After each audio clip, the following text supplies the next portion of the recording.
Osandón Millavil, doctor en Ciencias de la Educación de la Pontificia Universidad Católica de Chile, licenciado en Historia y profesor de Historia y Geografía y Educación Cívica por la misma universidad, actualmente académico del Departamento de Estudios Pedagógicos en la Universidad de Chile e investigador principal del Centro de Investigación para la Educación Inclusiva en la línea de Currículum para la Inclusión, quien realizará una presentación titulada Desafíos culturales e institucionales para un currículum flexible y abierto a la deliberación pedagógica. Le damos una cordial bienvenida a Luis Osandón.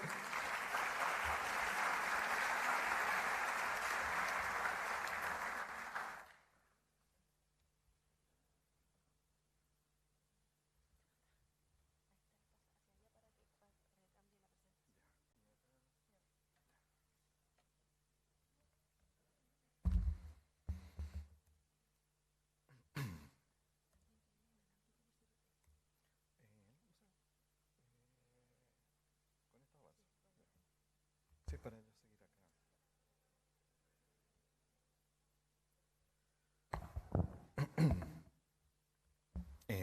Buenos días, o buenas tardes ya parece, sí, buenas tardes. Bueno, primero agradecer la invitación.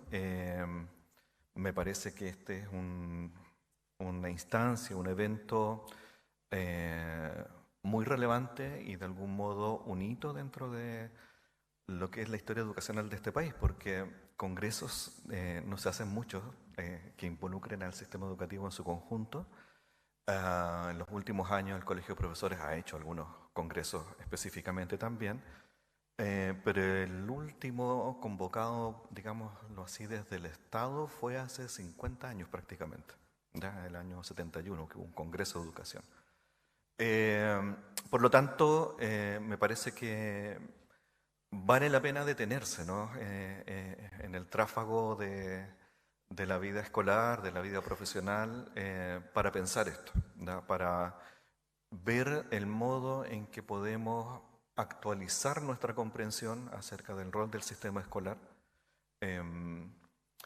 ver hacia dónde conducir nuestras propias ideas acerca de lo que estamos viviendo en el sistema escolar hoy en día, y de los desafíos que se presentan también en el futuro bastante próximo a esta altura, ¿ya? Entonces, quizás una primera cuestión es decirles que no hay que tomarlo como una actividad más, ¿ya? Dentro de las miles de cosas que hacemos, ¿ya? Que estos tiempos que nos podamos dar para pensar sobre la educación chilena son importantes. A través del tiempo, a través de las últimas décadas, se han hecho ejercicios de participación, ¿no? De consulta a los actores del sistema escolar y a la ciudadanía en general, inclusive de vez en cuando. Pero por ahí siempre hemos reclamado la idea de que esto es una consulta, nos van a pedir un poco la opinión y vamos a ver qué pasa, y al final, no pasó nada, ¿verdad? Es una legítima duda, ¿verdad? Pero creería que acá hay un intento sincero de tomar lo que emerja de las reflexiones de las distintas comunidades, de los distintos actores, y procesarla de modo tal que efectivamente tengan un cierto reflejo en el resultado final, ¿verdad? Lo cual no es evidente, no es lo que yo vaya a escribir, vaya a aparecer textual, ¿no? En un documento curricular. Este es un proceso como de varios pasos. Pero también está la expectativa de lo que por ahí en un documento de hace unos años, de recomendaciones para una política nacional de desarrollo curricular, que me tocó coordinar y dirigir en su minuto, hablábamos de la idea de que un currículum sin participación democrática de los actores de la sociedad, no solamente el sistema escolar, no tiene legitimidad, ¿sí? O sea, hoy día no es posible proponer un currículum desde la academia, ¿da? No es posible proponer un currículum desde los profesionales de la unidad de currículum y evaluación del Ministerio de Educación solamente, ¿sí? Tienen un rol, evidentemente, pero me parece que las necesidades y las expectativas de la señora que está haciendo el aseo probablemente en el pasillo son importantes, ¿sí? De que la experiencia de los profesores y profesoras en las escuelas son importantes, de lo que los estudiantes y las estudiantes nos puedan decir son importantes. ¿Sí? Vivimos tiempos complejos, muy complejos, como sociedad chilena, pero también a nivel global. ¿Sí? Por lo tanto, lo que nosotros podamos pensar, reflexionar, proponer en esta instancia, en lo que quede como propuesta curricular finalmente, va a demarcar rutas, ¿no?, para las próximas generaciones. ¿Sí? Por lo tanto, tenemos una responsabilidad todos, me incluyo, pero todos los que están acá y muchas otras personas, de eso, de tomarse el tiempo, ¿no?, de pensar qué es esto, de proponer ideas para un proceso de definición curricular como el que estamos viviendo. Desde el punto de vista de la presentación que voy a desarrollar, que no es muy larga, pero espero contenga algunos elementos esenciales, yo diría que tenemos una conjunción de elementos que son bien interesantes. Una es la idea de lo pedagógico y lo curricular. ¿Sí?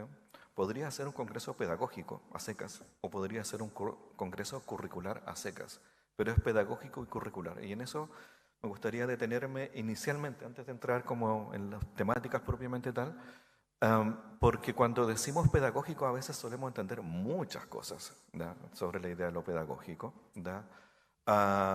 Y que va desde la práctica y el oficio de ser profesor hasta la filosofía de la educación, hasta las teorías del aprendizaje, hasta lo curricular, lo metodológico didáctico, en fin, muchas cosas.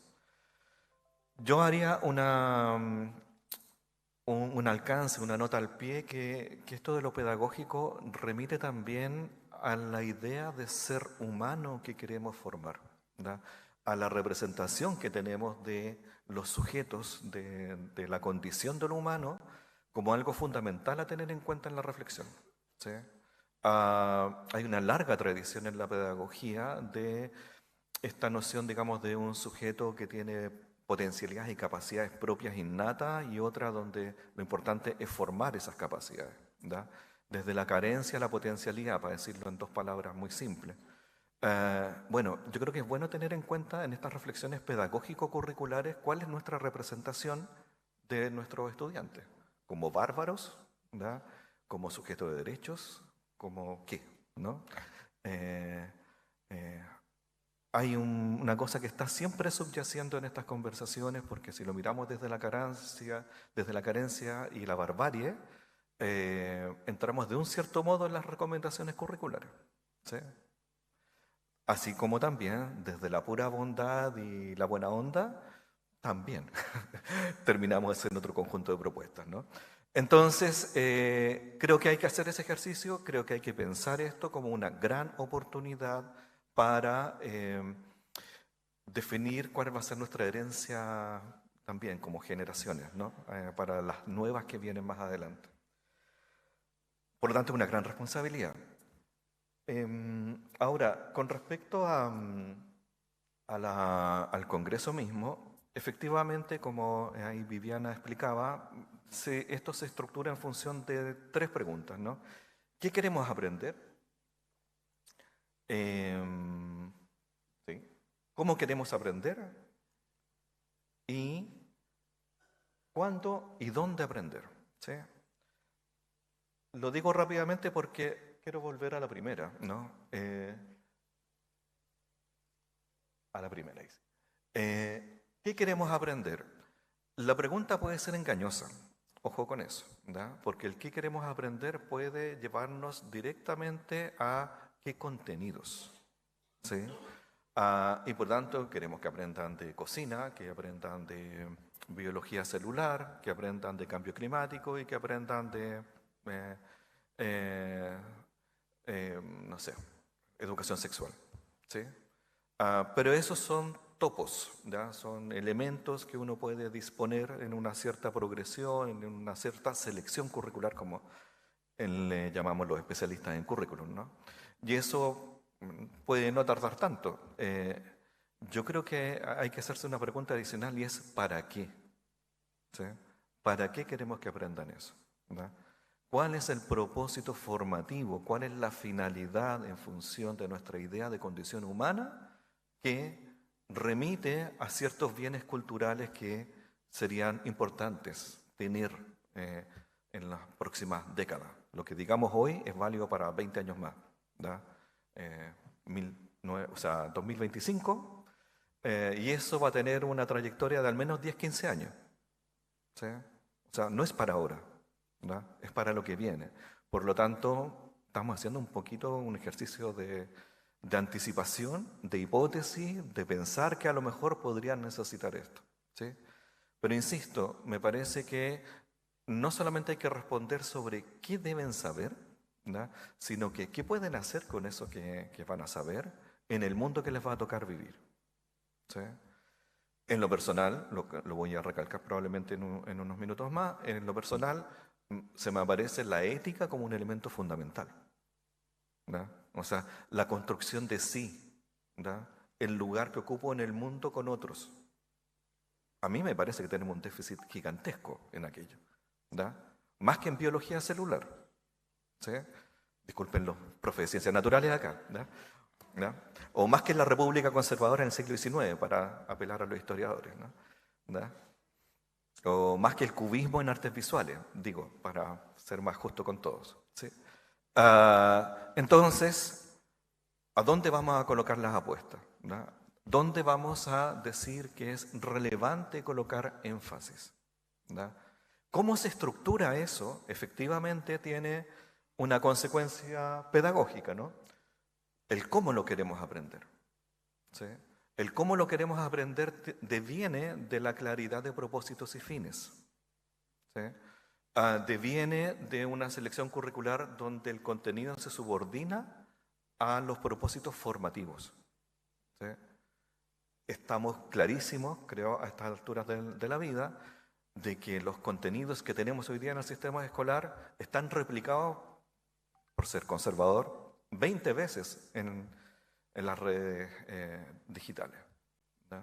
O sea, la clase de, no sé, suma de fracciones, o sea, está en el texto escolar, está en 20 tutoriales, ¿no? Los puedo revisar 25 veces, si no fui a clase lo puedo volver a ver, si no lo entendí lo puedo volver a ver, no me gustó la explicación de este profe, tomo otro profe. ¿Sí? O sea, eso viene en progresión, por lo tanto, el tema no es aprender el algoritmo de la suma de fracciones, es para qué me sirve. ¿Sí? Es qué función va a tener en mi vida. Y a lo mejor por ahí vamos simplificando también el peso que tiene hoy día los contenidos en el currículum escolar, ¿ya? Y nos da más espacio para la famosa contextualización curricular. Entonces, el cuándo y dónde queremos aprender creo que remite nuevamente a una pregunta que es bien pedagógica, ¿verdad? Que tiene que ver con cuál es la experiencia formativa que le queremos ofrecer a nuestros y nuestras estudiantes. Cuando digo experiencia formativa, ¿qué queremos que vivan en la escuela? Más allá de la clase y la materia. ¿Sí? ¿Qué queremos que experimenten, ¿verdad? En términos de convivencia, de conocimiento de sí mismo, de indagación del mundo, de comprensión y enriquecimiento en términos de complejidad de mirada de mundo, ¿no? De tener más palabras para enunciar la realidad, de tener más conceptos, de tener eventualmente teorías explicativas que nos permitan desbrozar lo que nos va aconteciendo. ¿Sí? Nos vamos alejando, si ustedes se dan cuenta, rápidamente de qué contenidos tenemos que aprender en este tiempo, ¿verdad? No digo que no sean importantes, pero son función de otra cosa, ¿ya? ¿Cuáles son los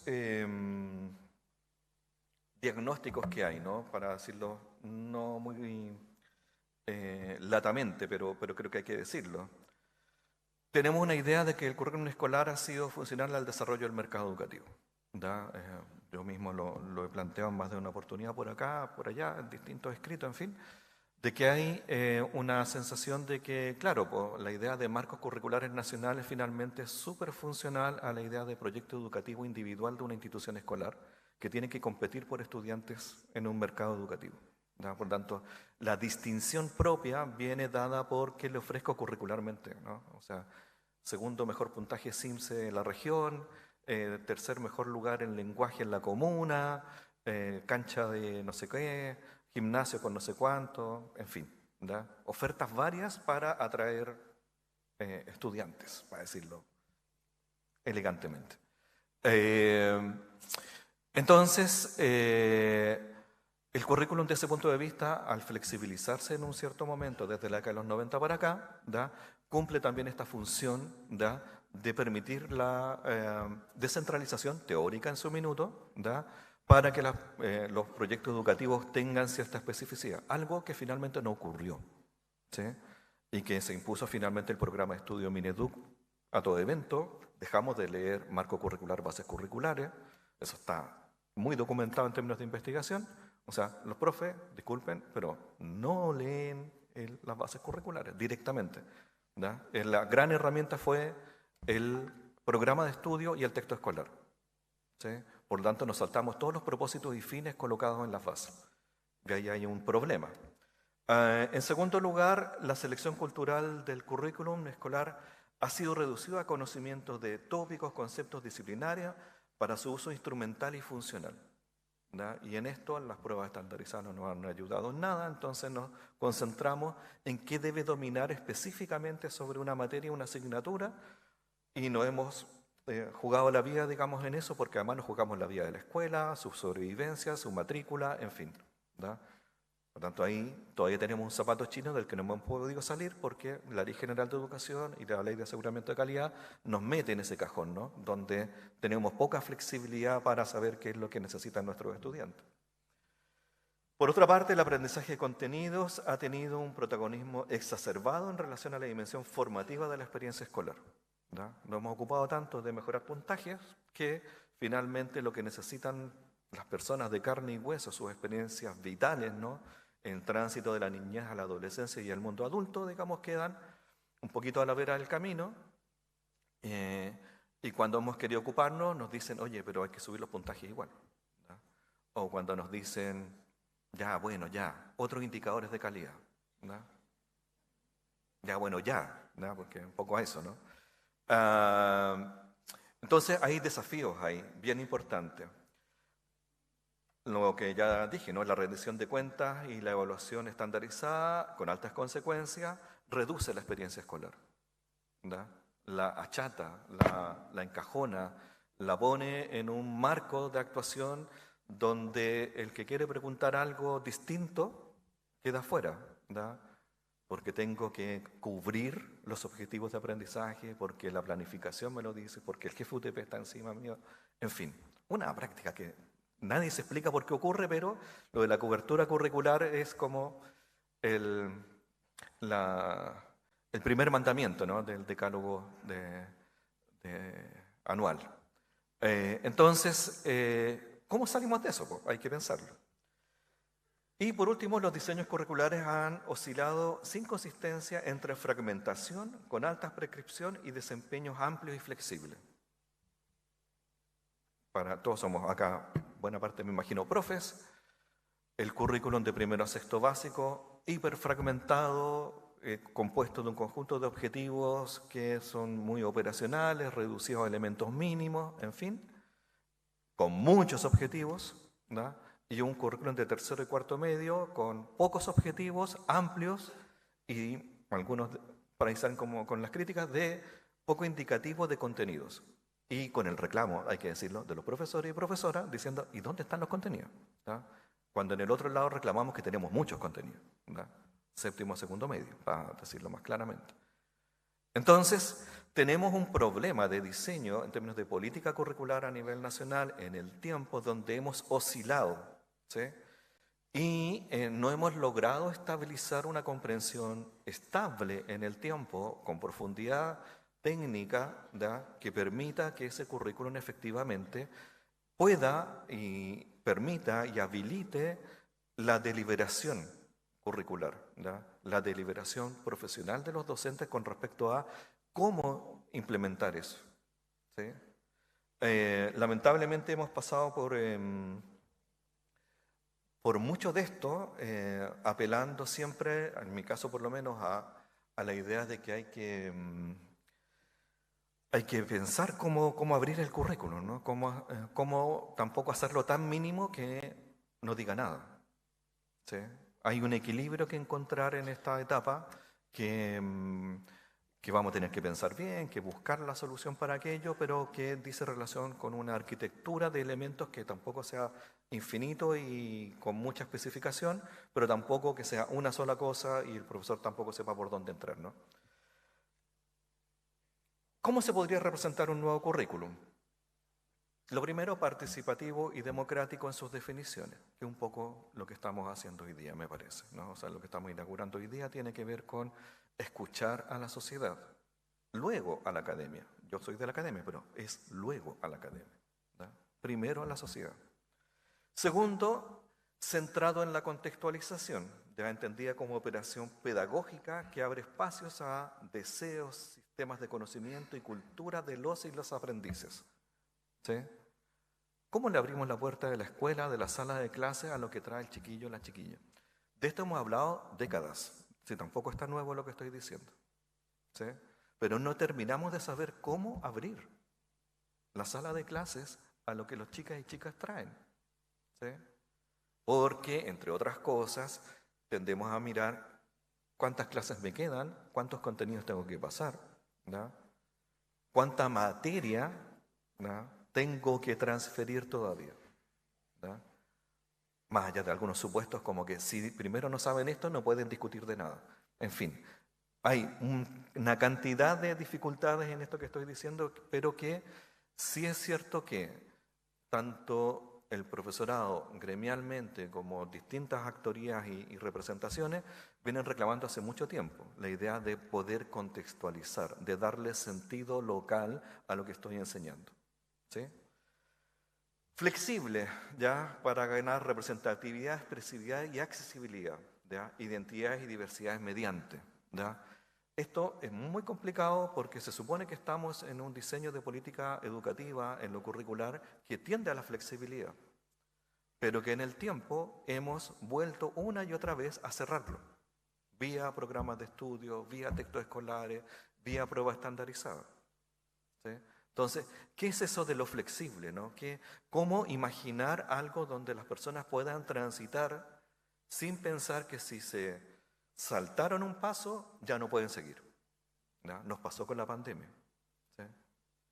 Y todo el ejercicio de priorización curricular más o menos bien hecho, más o menos bien logrado, ¿no?, es todo un aprendizaje respecto de que lo que hoy día pasa en la escuela es que los chicos entran y salen cognitiva y físicamente de la escuela. ¿Sí? Se les olvida lo que aprendieron el año pasado, lo que creímos que estaba asimilado ya no está. ¿Sí? Entonces, esa flexibilidad tiene que permitirnos cierta recursividad de lo que sí importa y dejar atrás lo que es una excusa, ¿da? Un elemento que apoya la construcción de cierta forma de pararse en el mundo sustantiva, desde saber leer y escribir, ¿da?, hasta respetar a su compañero o compañera. ¿Sí? Abierto al desplazamiento de los patrones de escolarización, ¿da?, que van hacia campos de desarrollo asincrónicos. ¿Sí? O sea, pandemia, más allá de que quedamos todos agotados, ¿da?, nos está diciendo, y la inteligencia artificial hoy día nos está diciendo, ¿da?, de que no todo se aprende en la sala de clases, de que todo es posible de recuperar de una u otra modo, excepto ciertas habilidades básicas, ¿da?, de que uno podría saltarse biología celular, pero no se puede saltar comprensión lectora de verdad. ¿Sí?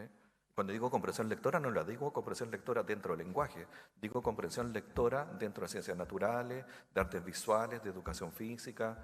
O sea, esas grandes competencias bases se forman a través de la experiencia escolar, no en la asignatura.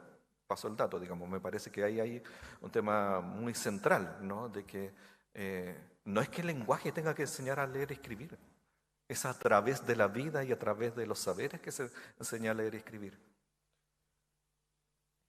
Me viene a la mente Mi mamá me mima.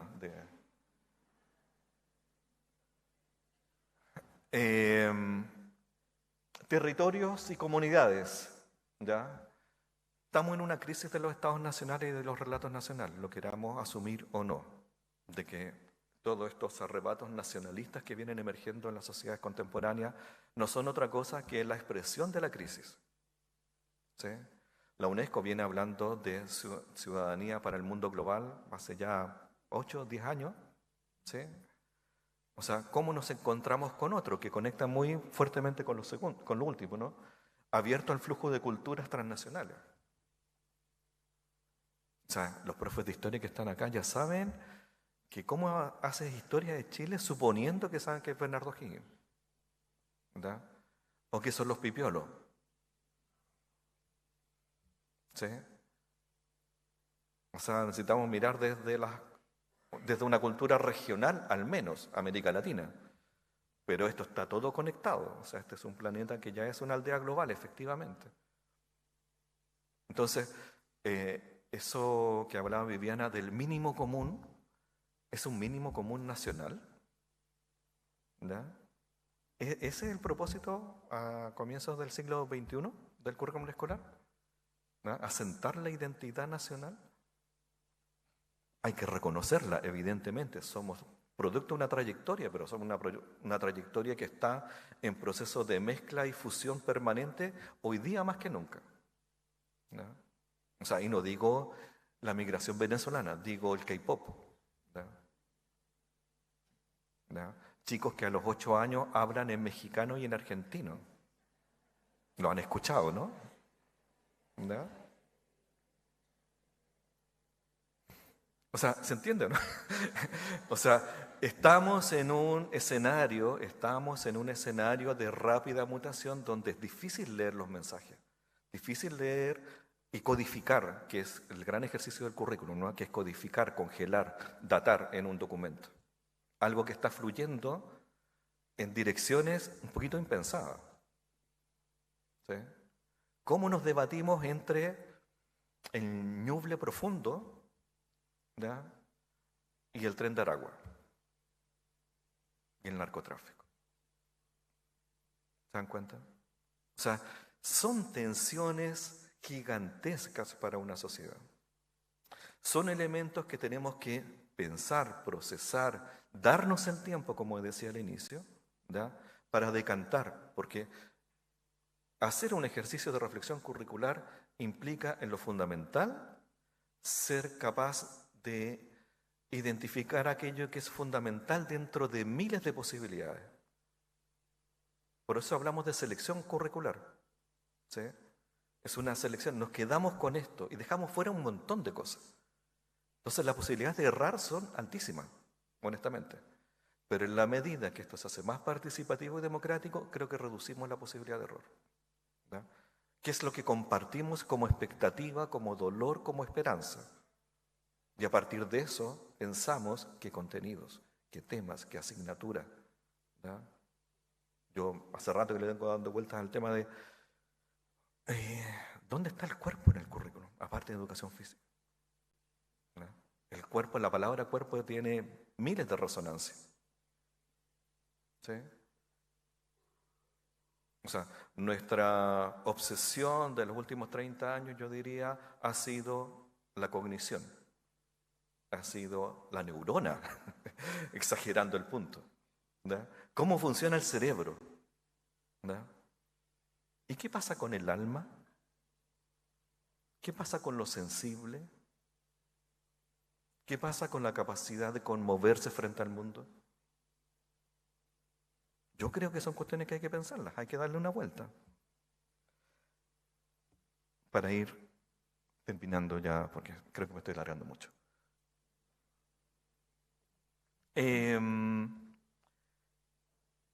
¿Cuáles son aspectos centrales de lo que estamos comenzando a vivir con este proceso?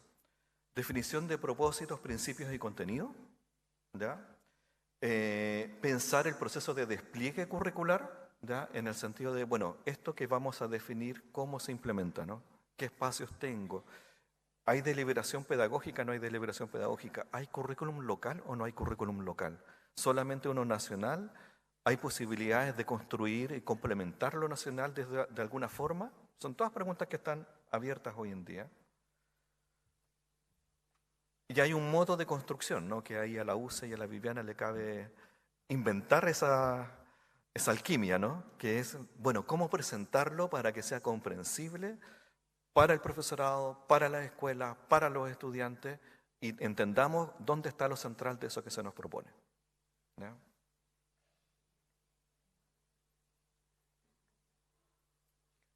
Finalmente, cierro un poquito con esto, ¿no? Algunas cosas que empiezan a circular como la nomenclatura, pero que no son estas necesariamente las que van a quedar, pero ¿qué es lo esencial? ¿Cuáles son los conocimientos esenciales? Los tópicos generativos, que es una forma, una nomenclatura que circula en el mundo académico, digamos, de aquello que permite como que entrar por un lado y se despliegan un conjunto de otros elementos, ¿sí? O sea, si uno dice la noción de sistema en biología, uno entiende que eso te permite comprender muchas cosas del mundo natural y del mundo de la vida en general. Es un gran macro concepto que una vez que lo entiendes, te empieza a permear un conjunto de otras comprensiones más específicas, ¿sí? Se ha hablado de aprendizajes nucleares, ¿da? En el documento de recomendaciones hablamos de aprendizajes nucleares, se ha hablado en los últimos años de nuclearización, pero identificar eso implica tener claridad, digamos, de que esos aprendizajes nucleares casi siempre van a tener una vocación más interdisciplinaria que puramente disciplinaria, ¿da? Que permita hacer conexiones con otros ámbitos del saber, con otros ámbitos de la realidad, ¿sí? Entonces, encontrar aquello es un proceso de decantamiento, nuevamente, ¿sí? No de contenidos, que son informaciones, datos, temas, sino que de aquellos elementos, como en el currículum de educación de adultos se habla de grandes ideas, ¿no? ¿Da? De elementos que conducen, orientan, nos dan un punto de fuga en el trabajo pedagógico que tengo que apuntar para allá. Independiente si me salté un tema, si me faltó pasar una materia X, yo sé que voy en esa dirección, ¿sí? Todo esto requiere de una noción de que todos estos elementos sean contextualizables, pertinentes social y culturalmente, transferibles a diversas situaciones, ¿sí? O sea, que no sirva solamente para la escuela, que no sirva solamente para la prueba, sino que sirva para aplicarlo en otro ámbito de conocimiento o en otro contexto social, cultural, político, económico, ¿ya?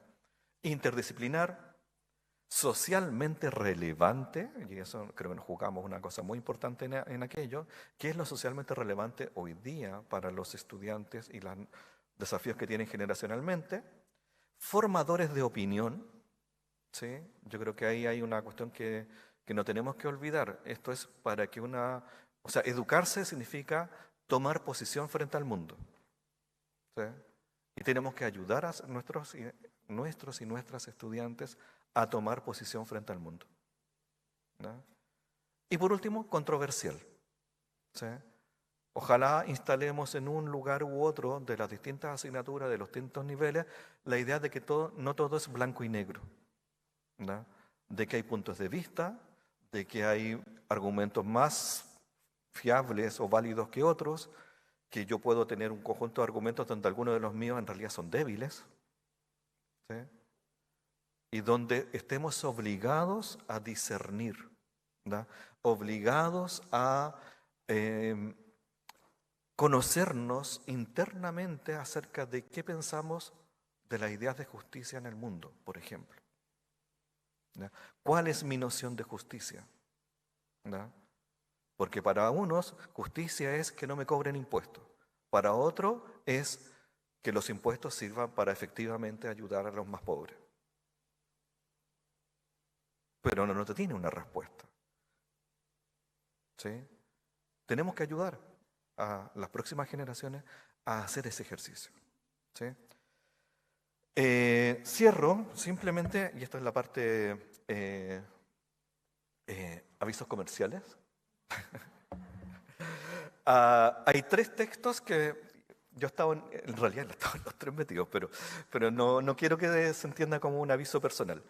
Está el documento de recomendaciones que está disponible en internet, por cierto, que es del 2016, de esta mesa de debate que se dio en torno al currículum. Está un libro ¿ya?, que se llama Políticas para el Desarrollo del Currículum, donde se debate desde distintas aristas los problemas y los desafíos de futuros que tiene el currículum. Este es un libro del 2018. Y un libro que publicamos con mis compañeros de mi grupo de estudios de currículum, Claves para el Desarrollo del Currículum, donde hacemos algunas reflexiones muy a pie de profe, digamos, como qué hacer con el currículum que tenemos, ¿verdad?, y los desafíos que se abren con aquello.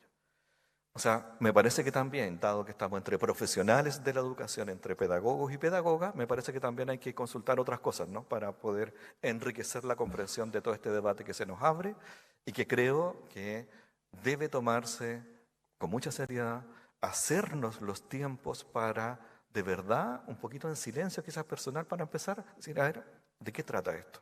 ¿No? No llegar apurado con el café a la reunión. ¿A qué era? No. ¿No? Veamos una pregunta. No, o sea, esto hay que decantarlo. Creo que hay que empezar hoy día. Muchas gracias.